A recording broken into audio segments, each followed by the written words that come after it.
Ah, c'est comme Barabas, là. Tout le monde connaissait mon père, là. Tu sais, tout le monde le connaissait. Puis moi, ben, c'est la petite fille qui avait reçu un bâton de baseball dans le front.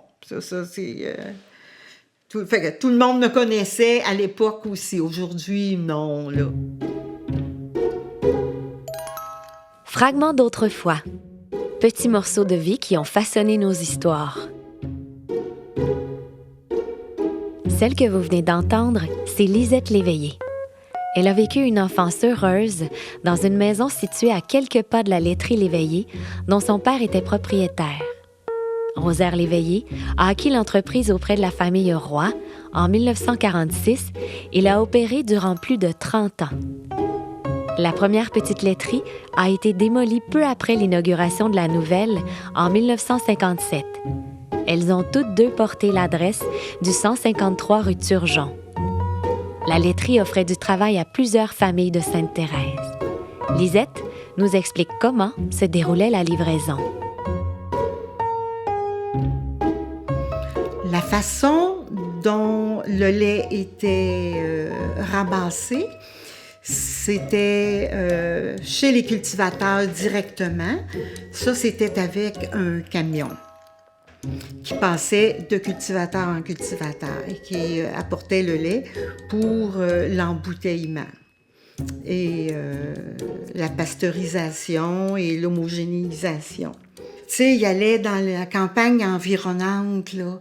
Alors, Sainte-Thérèse, un petit peu Saint-Janvier, mon Dieu, Saint-Augustin et tout ça, là. Alors, la livraison du lait à cette époque, époque révolue, c'était avec des chevaux, une voiture, et le lait était pris à la glacière le matin vers 3h, 3h30 du matin pour qu'il soit le plus frais possible. Ah oui, la voiture, il faudrait que je vous explique. Disons que c'était comme une espèce de petit camion, style charrette un peu, mais qui avait une toiture. Alors, une fois que le cheval et le laitier partent ensemble pour leur journée, le cheval arrête chez son premier client parce que le cheval connaît la route de tous les clients et puis il arrête. Ça fait que c'est pas nécessaire que le laitier lui dise arrête ici ou arrête là. Le cheval connaissait la route de lait qu'il avait à faire. Alors, les pintes de verre étaient à la porte chez le client, soit avec de l'argent dedans, ou bien avec on appelait ça des bons, qu'il avait acheté à l'avance et qu'il mettait sur le dessus de sa bouteille parce que c'était déjà payé. Ça arrivait parfois que le laitier, les enfants, quand ils allaient flatter le cheval, là, il leur donnait une petite bouteille de lait au chocolat. Ça fait que là, les enfants étaient contents, puis le cheval aussi, parce qu'il y avait eu une caresse des petits-enfants, là. Au dire de Madame Léveillé, ces animaux étaient encore plus pratiques que des camions.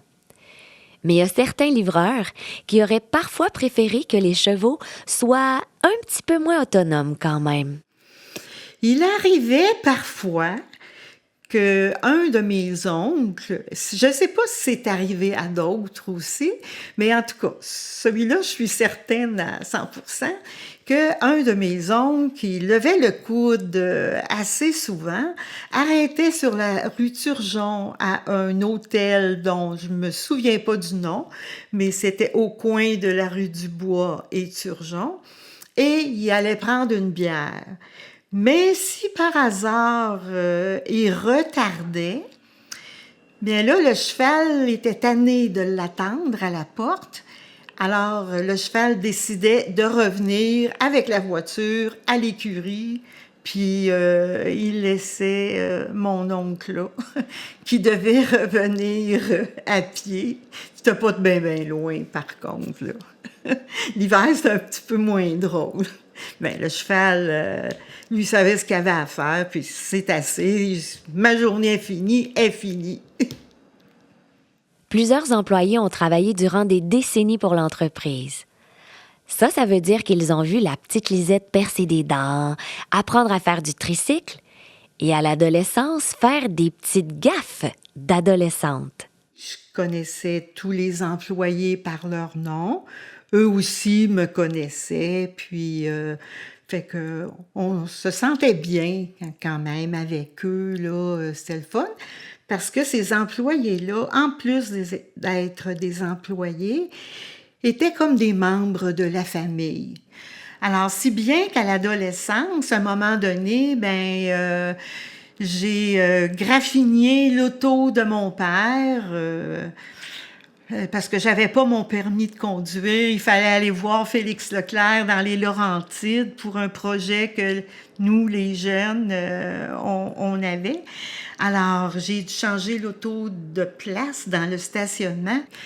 Alors, le lendemain matin, je me suis levée assez tôt et puis il y a un monsieur, Rosaire Martin, qui venait à la maison à peu près tous les matins pour demander à ma mère si elle avait besoin de lait, de crème, de beurre et tout ça.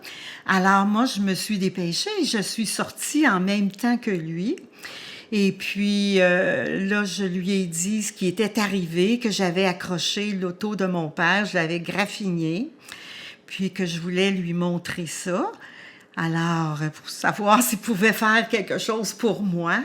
Et puis, ça lui a fait plaisir de dire « Ah, inquiète-toi pas, je vais t'arranger ça, ton père s'en apercevra même pas. » Et je pense même que je l'ai jamais dit à mon père. Alors, c'est pour vous dire que, tu sais, il y avait un bon lien entre les employés et nous autres, les enfants, puisqu'après ça, on a tous travaillé à la laiterie, puis avec ces gens-là aussi.